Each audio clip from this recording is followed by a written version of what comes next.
alhamdulilahi rabil alamin mbokk yi asalaamaaleykum ñoo ngi fii ci stade Amadou Barry ci abnaul xadarati tijaani ci national bi nga xamante ni tabarakallahu njabootu Cheikh Seydi Ahmed Tidiane ñoo ko amal àndante koog sëñ Mouhamadou Fata Sarr ak ndigalal sëñ Abdou Amin radiyallahu anhu egsi nañ te tey te ñu daje teg sunu benn mbokk taalibe di ko wax asalaamaaleykum. asalaamaaleykum wa rahmatulah. ñu ngi lay bëggee baax di la ziar. macha allah ñu ngi leen di nangoo di leen delloo ziar macha allah. tur bi ak fan nga jógee. ñu ngi tudd Souleymane Keita di bokk section COSCAS bu Guédiawaye en même temps vice-président d'organisation du COSCAS banlieue en même temps organisation ci hadratul ju abnaaw hadratul Tijaaniya bu Guédiawaye incha allah rabbi. tabarkallah ñu gis ni yaa ngi féete wàllu mbalaan lan nga ñu mën a wax ci loola. waaw ginnaaw bu ñu waxee lu mel ni takkusaan bu mel nii ñu jagleel ko ku dul Cheikh Ahmed Tidiane te xam nañ ne tarixa Cheikh ñëpp mbir nañ ne lii ñu mën a daje bu ñu lalul mbalaan bu toll nii te ñu amoon ci ndigal ci Serigne Abdou Al Amin te bëggoon ñu lallu tolloog mbalaanu 120 mètres yàlla jagleel ñu ko ba tey ñi nga xam ne si mbalaanu 120 mètres bu fi njaboot gi yëpp dajaloo toog talal ñu lu mel ni mbalaan kon daa yaakaar naa ñu la ñuy tudd yàlla lañ fiy sant yonent bi defe naa kon buñ ko mën a taxawu ba moo tax fi ñu toll nii mbalaan bi kon dafay bokk ci li nga xam ne ni moom mooy jëm ci bis bi. jërëjëf yal na yàlla fay la yaa ñu ngi lay bëggee baax a baax yaa ngeen jëf. moo ngi noonu Souleymane Keita la woon fii ci stade Amadou Barry ci waxtaane ana lan moo wundu abnaul xadarati tijaaniyati national bi nga xamante ni ren ji mooy 14e édition mooy 13e édition alhamdulilahi rabbil alamin ngeen xaar ñu oo ñeneen waxtaan ak ñoom te bés bi la tey incha allahu taala alhamdulilahi rabbil alamin mbokk yi ba tey ñu ngi toog ak sang bu baax sang bu tedd borom xam-xam di ko nu xam nag ci réew mi di ko nu xam ci tariqa bi di ko nu xam ci këram Cheikh El Hadj Malick muy sunu baayu daara di sunu soppe di sunu wayjur Oustaz Massyla Kane asalaamaaleykum. aleykum salaam wa rahmatullah ñu ngi ziar bu baax a baax di kontaan lool ci université bi di am mbégte lool ci dalal gi parce que xam nañ ni université la boo xam ne nii lu ne fi bal ci xam-xam waaye ñoo ngi am chance su tabaarakallaahu te seen micro tabaarakallaahu di am kontaan lool ci liggéey bi xam nañ ni fenn fu nekk seenu yiw ma nga fay jolli fu ngeen dégg lu baax ak ku baax dem fa pour jariñ ci askan wi yal na yàlla fay li ñu. Oustaz ma di la laaj rek li ñu dajale fii lan la. li ñu dajale fii day ndigalu alquran la borom bi tabaaraka wa taala wax na ba tey ñu di ko tudd di ko fàttaliku. yonent bi sallallahu alayhi wa sallam it waxoon ni ida marartum bi rawdatin min riyaadil janna farta'u bu ngeen rombatee ci jotaay yi nga xam ne jotaay yu àjjana la deru àjjana la na ngeen for ñu ne ko ban mandarga lañ koy xàmmee mu ni mawaaqi'u dikri wala majaalisu dikri béréb yi ñuy tuddee sunu borom tabaraka wa taala tabarakallahu bokk na ci loolu nag ba ñu ko toppeeb tànkam fekk nañ ko ci xadratul jumaa te it ajuma day bis bu màgg boo xam ne boole na ci am benn moment bu gàtt boo xam ni loo ci ñaan sa borom mu nangu loo ci jaamu mu jàll Cheikh Tidiane Chérif nee na topp na ko ba mu nekk diggante takkusaan ak timis moo tax njabootam daf leen tënk ci bu ñu paree seen takkusaan def seen laazim tabaarakallaahu def xadaratul jumaa mooy jotaay bii yàlla dogal nag Serigne Cheikh Tidiane Sy Al Maktoum nee na lu yaatuwul yokkuwul jaru ko yaatu ak yokkute moo tax mbir mi toll nii ba agsi ci stade bi. jërëjëf Oustaz ñu ngi lay bëggee bu baax di kontaan ci waxtaan wi salaamaaleykum jërëjëf. ñu ngi toog ak le coordinateur d'abnaaw xadarati Tidiane te bu ñàgg muy ku baax ku tedd ku jàmbaare di taalibe Cheikh Seydi Ahmed Tidiane wala di soppe Al Amin asalaamaaleykum. waaleykum salaam Oustaz Cissokho Dabakh ma lay nuyu bu baax di la ziar di la masawu coono ndax xam nañ ne fan yii yëpp wax dëgg yàlla yaa ngi ci liggéey bi. donc ñu ngi lay ziar bu baax di la nuyu di la ndokkeel ci bés bi. xam naa ne waa ñàgg gépp ànd nañ ak yow am naw bu ñàgg ñu ngi leen di nuyu de passage ànd nañ ak yow ñëw ci bés bi la tey lan nga leen di wax. waaw ginnaaw bi ñu sante yàlla julli ci yonent bi sallallahu alayhi wasallam di la ziar bu baax di fàttaliku suñu sëriñ Mawlaaya Cheikh Abdoul Aziz Sy Al Amine di ñaan fu mu nekk yàlla na yàlla yokk leeram te taas ñu ci barkeem. waaw tey moom wax dëgg yàlla bés bu spécial la ñàgg yëpp mobilisé wu nañ et environ ñàgg Tawfekh ak li leen wër yëpp ànd def benn convent ànd ñëw wax dëgg yàlla ci bés bu am solo bii ànd ak kilifa yi yëpp ak wax dëgg yàlla soxna yi ñëpp ñëw teewee si bés bu am solo bii nga xamante ni mooy bés bi nga xamante ni bokk na ci bés yi nga xamante ni moom la tariixa bi gën a fonk ci at mi. jërëjëf ba tey ñu mu mel ne ñu ngi waaj ab naaw bu ñàgg fàttali ñu kañ la ak la cay aju yëpp incha allah. waaw ab naaw xadrat Tidiane yi ñàgg xam nga ñu ngi ko jàpp mois de juillet donc avril bi lañ ñu joxoon mais avril day tombé ak le 24 avril day tombé gàmmu ñàgg ñu toxal ko yóbbu ko le 12 juillet incha allah rabbi ñu ngi koy waajal bu baax section baa ngi réunir ñu ngi organiser wu pour que ni mu meloon daaw mu mel nu ko raw incha allah rabbi ci deuxième édition bi ñu jëm di ñaan yàlla nañ ko fekkee ñun ñëpp te tal ko incha allahu rabbi. moo ngi noonu moo doon coordinateur bu ñàgg di Alxaaji Ndaama di ko jàmbaare lool yor communication bu ñàgg daay lépp la fa njaboot ci Alxaaji Malick moom mi am fa taxawaay bu rafet lan ngay wax njaboot gi nga xamante ni tabarakallahu ñu ngi topp sa ginnaaw. waa xanaa di leen sant bu baax te di leen gën a soññ rek ñu gën a yokk góorgóorlu di ko tàmbalee sa bopp nag ba ci kii gën a ndawee ñu gën a góorgóorlu te xam ku am ndono lu mel nii da ngay am taxawaay. donte taxawaay am na waaye ñu gën a góorgóorlu gën a amaat yitte ci kër gi gën a amaat yitte tamit ci xadara bi surtout lu concerné suñu biir localité muy biir ñàgg ak li ko wër nga xamante ni wax dëgg yàlla mag ñi ndono lu dëgër la ñu bàyyi ci wàllu liggéeyal tariixa bi ci wàllu tamit jëfal tariixa bi ñu ciy woowaat xale yëpp ñu gën a am unité gën a nekk benn gën a tamit sumbaat beneen sumbu taxawaayu yitte incha allah jëmale ci xadra bi yi nga xamante ni mooy xadra bu tedd bii di xadra maam Cheikh Seydi Malick radiyallahu. asalaamaaleykum imaam Khalifa maa ngi lay ziar. ngi lay delloo ziar. maa ngi lay bëggee lool. wallaay ñoo la gën a bëggee. gis ma la gis fii sedd na sama xol lool. wallaay ndeysaan loolu la yàlla dogal yow bëgg nañ ci yow lool. wallaay ndax suñu wóllëre nga suñu mbokk daara nga suñu soppe nga fa tabaarakallaahu ñi lay ziar ci bis bu màgg bi nag yow mu jumaati waaye ci xadara bu màgg bi nag tabaarakallaahu mu mel ni xadaraat yi daan am yëpp waajalee ko bii la lan nga ci mën a wax. waaw fa tabaarakallaahu bi ni ñu koy waxee mooy national bi mooy cosaan li te fa tabaarakallaahu lu ne dafa am cosaan kullu shay'in ya'udu ila aslihi mbir moo gis rek ci cosaanam lay dellu fii la sunu sëriñ sunu wasila mawlaaye sëriñ Abdoul Aziz Al Amin At Tijaani sose woon mbir mi ànd koog ñun fa tabaarakallaahu ba xëy dem jiituñu bàyyi ko ci suñuy loxo ñu ànd koog Mouhamadul Fata Sarr tabaarakallaahu at mu jot na ko sëñ bi daan taxawoo yàlla dogal na dafa gën a yokk ndax yéen a jamu amoon ak pas-pas bi ak liggéeyal tariqa bi fa tabaarakallaahu loolu la ko yàlla defal daf ne woon bëgg naa ñu laal mbalaanum 120 mètres fii ba buntu pale yéeneem àgg na dinaay faral di wax ni jubluwu ci lal mbalaan mu dem ba buntu pale waaye waxi nitu yàlla day xóot parce que nitu yàlla dafay am basira waaye tey boo gisee ci àdduna bi continent boo dem mbalaanum wazifa mbalaanum xadara ma nga fay lale tënku ci abnaul xadarati tijaaniya te loolu liggéeyam la mébétam la woon fa tabarakallahu yàlla nañu ko yàlla fayal liggéey boobu ak jëf jooju ak yéene jooju ci barke Cheikh Sidi Ahmad Tidiane Chérif radiyallahu anhu imaam ma laaj la rek laaj ba mujj mooy du ma doyal ci ni ngay tasee baatu laa ilaha illallah du ma ca doyal mayaat ma ko. waaw laa ilaha illallahu yàlla ci boppam moo ko njëkk a seedeel boppam ni na ko malaayika yi seede ni julli ci nan ko seede tamit shahidallahu annahu laa ilaha illallahu wal malaikatu wa ulul ilmi qaiman bil qisti laa ilaha illallahu tabarakallahu huwal azizul hakim laa ilaha illallahu huwal azizul hakim muy baat boo xam ni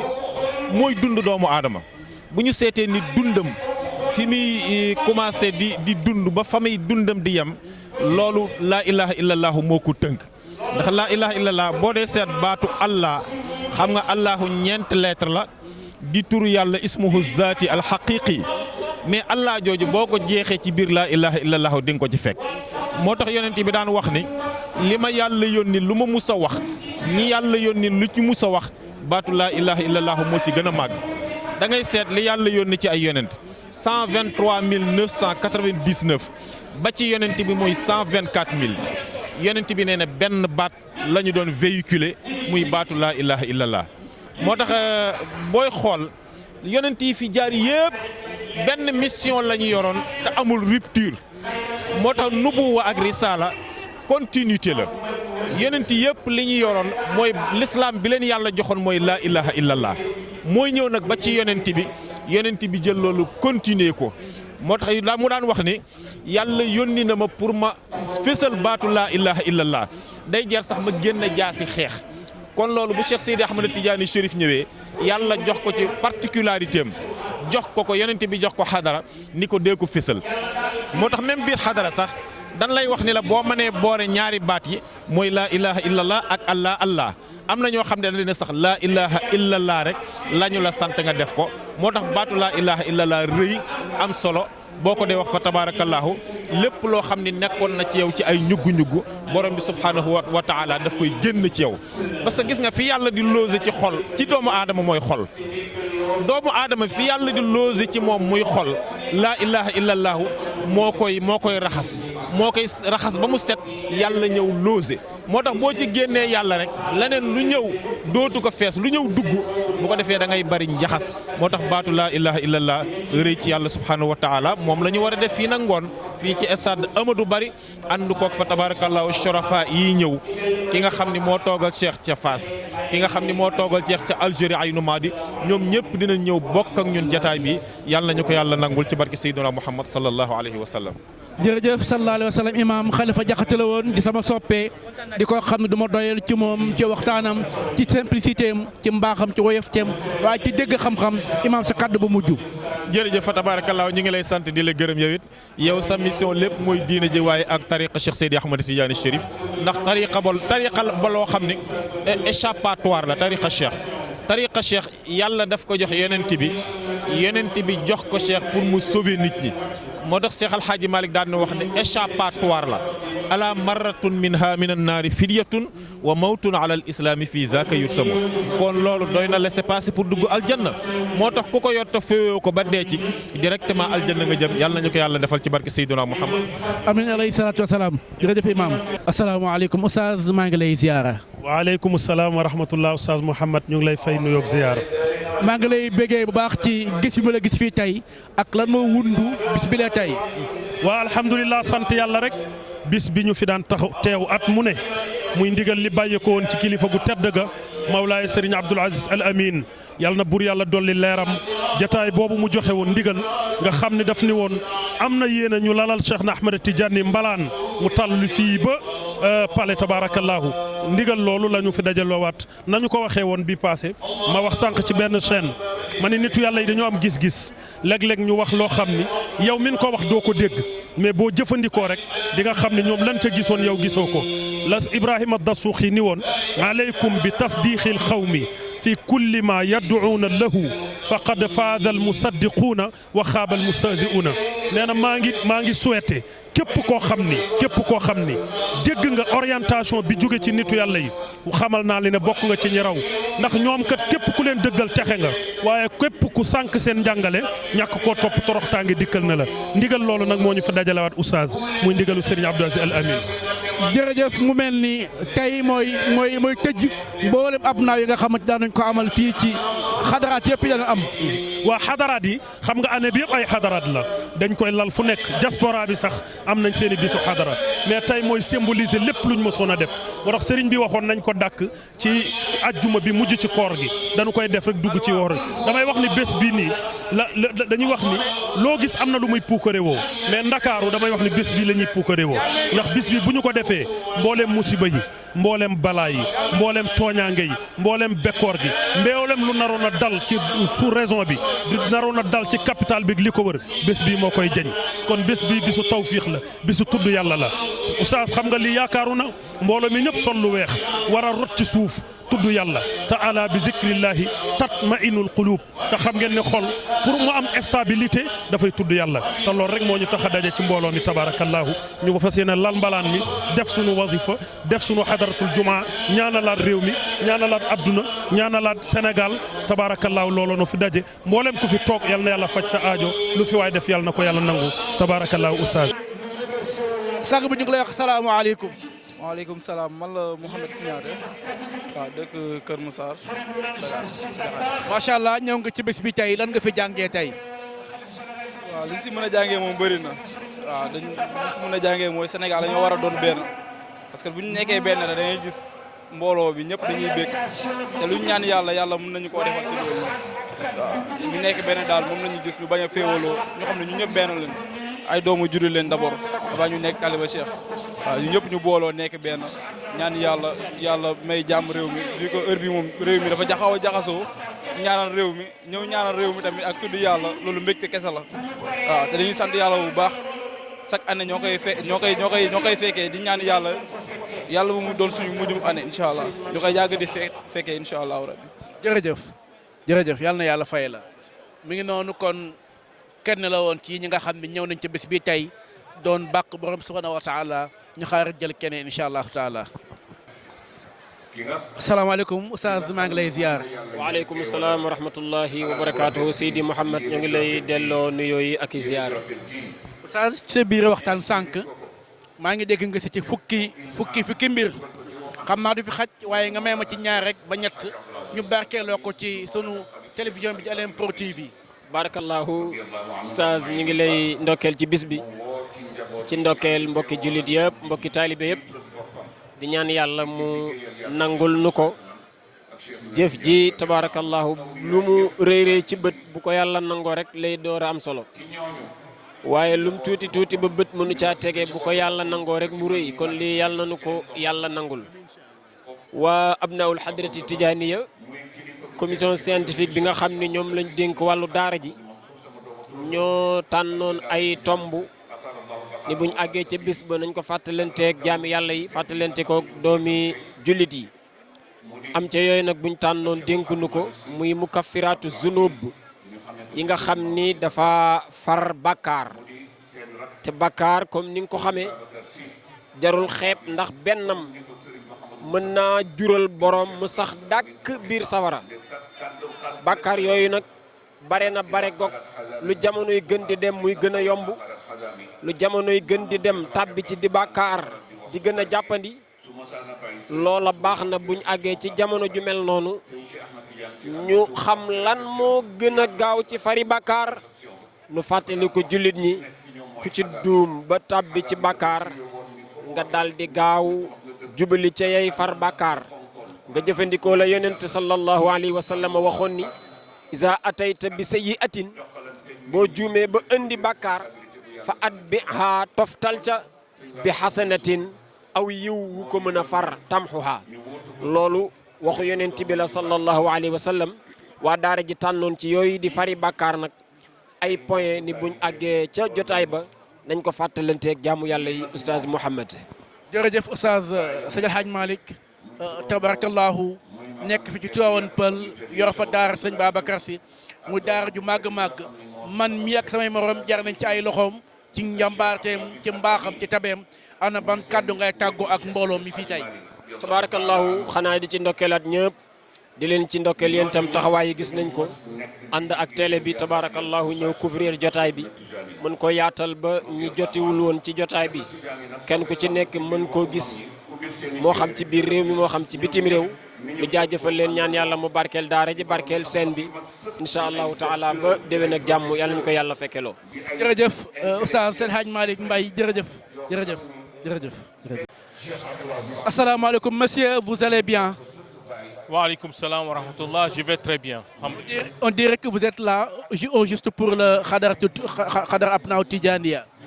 Oui, nous sommes là. Je me présente d'abord. Je m'appelle Youssouf Sonta. Voilà, je me présente d'abord. Je m'appelle Imam Youssouf Sonta. Je viens de la Côte d'Ivoire avec une délégation, une forte délégation. Nous sommes venus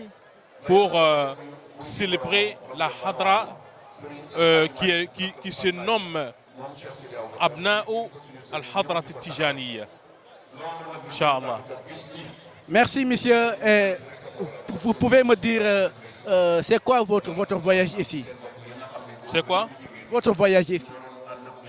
Bon, notre voyage, nous sommes venus au Sénégal ici à l'occasion de la cérémonie de Abna ul Hadrati Tijaniya, une cérémonie qui se tient chaque année, au Sénégal ici. Donc c'est à cette occasion que nous sommes venus ici avec une forte délégation de la Côte d'Ivoire. Voilà, merci. Monsieur, vous pouvez vous présenter? Vous pouvez vous présenter? Oui, je suis Thierno Bokar Khan, représentant Khalifa de Médina Gounass en Côte d'Ivoire. Nous sommes venus au nom de Khalifa général de la Tidjani en Côte d'Ivoire, qui s'appelle Cheikh Mohamed Moustapha Sonta. Ici, c'est son petit jeune frère qui est là. Il m'a demandé de parler en pulaar. Et alhamdulillah, min ngarido délégation inde dendangal Côte d'Ivoire, Tidjaniya Côte d'Ivoire. Et kadi inde Abnaul Hadarati Tidjaniya section Côte d'Ivoire. Et min ngari ko délégation mawdo délégation mais min gon fadde 15 personnes. Et min gondi e miñum Khalifa général Tidjaniya Côte d'Ivoire Cheikh Moustapha Sonta woni oɗo gonɗo banggue ñamo woni Cheikh Youssouf Sonta. E min gondi ɓe yi ko ene wiye Cheikh Tidjani Sonta ko minen gari e lomtade Khalifa général Tidjani Côte d'Ivoire e lomtade dendagal Tidjaniyankoɓe wonɓe Côte d'Ivoire e min e kadi e inde Abnaul Hadar Tidjani section Côte d'Ivoire ko min gari ko noon min beltima no fewi eno min jiiri ñalawma o ni no min jiiri jaɓɓungal ngal ni eno ñalawma o kadi yaari ni hadratul jumati wadifa o e hadara o no yaari ni minen fof ɓerɗe ɗe beltima gudditima min calmini fof min juurima fof yo Allah rokku en tawede ni mo wuuri. Alhamdulillah, donc le petit frère de Khalifa, du Khalife général au Côte d'Ivoire. Donc vous pouvez me dire le Tariqa Tidjaniya à Côte d'Ivoire? Oui. Le Tariqa Tidjaniya à Côte d'Ivoire. Bon, alhamdulillah Rabbil Alamin, merci beaucoup aux Lumières TV qui nous donnent l'occasion de nous exprimer par rapport à la Tidjaniya en Côte d'Ivoire. D'abord, nous rappelons que nous représentons le Cheikh Moustapha Sonta, qui est le Khalife général de la Côte d'Ivoire. Et parlant de la Tidjaniya est très bien organisée en Côte d'Ivoire, particulièrement par le Khalife général de la Tidjaniya en Côte d'Ivoire.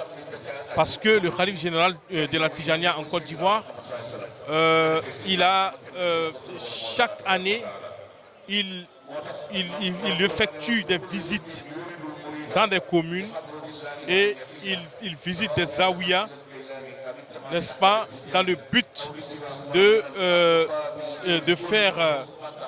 disons, de mettre la fraternité entre lui et puis les différentes zawiyas, n'est-ce pas, d'Abidjan, et à l'intérieur du pays aussi. Il voyage chaque année à l'intérieur du pays et il parle de la Tidjaniya, il parle de l'union de la Tidjaniya. Et il organise aussi des cérémonies de wazifa. Et le thème central de ces cérémonies qu'il organise,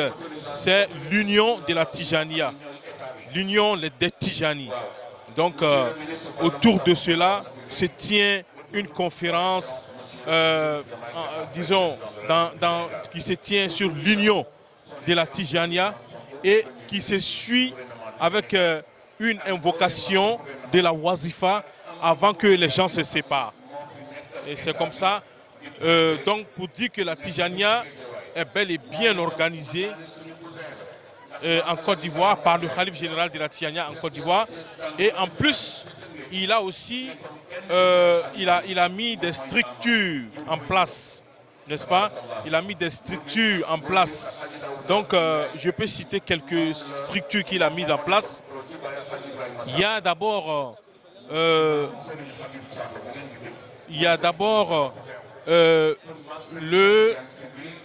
conseil des guides. Il y a le conseil des guides et Moukadam. Il y a le conseil des guides et Moukadam Tidjani de Côte d'Ivoire. N'est-ce pas? C'est-à-dire les Moukadam des différents silsilas qu'ils rassemblent chaque semaine pour faire des réunions, pour que la fraternité et vraiment se renforce entre les Tidjani et les Moukadam. Ça, c'est un. Et il y a aussi l'AJTCI, qui est les jeunes Tijani, des jeunes musulmans Tijani de la Côte d'Ivoire, et n'est-ce pas, qui font des programmes pour enseigner l'islam et la Tijania aux jeunes de la Côte d'Ivoire. Et en plus, il y a l'AFEMTCI, ça c'est l'association des femmes Tijani de Côte d'Ivoire, qui font souvent des activités propres aux femmes, Inch'Allah. Donc il y a beaucoup de structures qu'il a mis en place. Il y a le bureau de la Ziara aussi, à Fès, qu'il a mis en place. Chaque année, il effectue lui-même avec ces talibés, avec d'autres personnes qui sont des Tijani, qui sont d'autres silsila, qui participent à ce voyage avec lui pour aller au Maroc, à Fès, pour aller visiter le mausolée de Cheikh Sidi Ahmad Tijan Sherif, radiyallahu anhu. Et ça se fait chaque année. Il y a un bureau pour cela. Et il y a tant de choses qui ont été organisées par le Khalif général de la Tijania en Côte d'Ivoire. Mes sincères salutations sur le Khalif. Hein? Mes sincères salutations sur le Khalif. Les salutations sur le Khalif. Et alhamdulillah, d'abord, la salutation, on ne peut pas finir de dire merci au Khalif. On ne peut pas finir de lui dire merci parce que c'est grâce à lui que nous-mêmes nous sommes ici aujourd'hui. Et vraiment, de ma part, je remercie d'abord le Khalif, qui est mon grand frère. Vraiment, je le remercie beaucoup pour le voyage, n'est-ce pas, qu'il m'a permis de faire, parce que ça m'a donné l'occasion d'assister à une cérémonie, une grande cérémonie de la Tijania. Et je remercie encore le Sénégal, terre de la Teranga. Vraiment, je remercie le Sénégal. Et je remercie aussi tous les organisateurs de cette cérémonie. Vraiment, ça fut une grande cérémonie, une belle cérémonie. On ne peut pas finir de parler de la beauté de cette cérémonie. Et je le dis sous le contrôle de notre délégation, la délégation de Abnaoul Hadraté At-Tijaniya. Inch'Allah. Merci bien. Merci beaucoup. Merci. Merci. mbokk yi mi ngi noonu ñu ngi woon fii ci Abnaoul Hadraté Tijaniyya national bi am ci stade Amadou Barry tabarakallahu wasifa nanu xadara nañu tudd nañ borom subhanahu wa taala ba dënn yëpp tàng tabarakallahu Chérif yu jógee ba Maroc Égypte ak fu ne da xalifa Cheikh Sidi Ahmad Tidiane radiyallahu anhu jiite ñu timis tabarakallahu mbokk yi cérémonie officielle baa ngi ni di dox di dem ñu am mbégte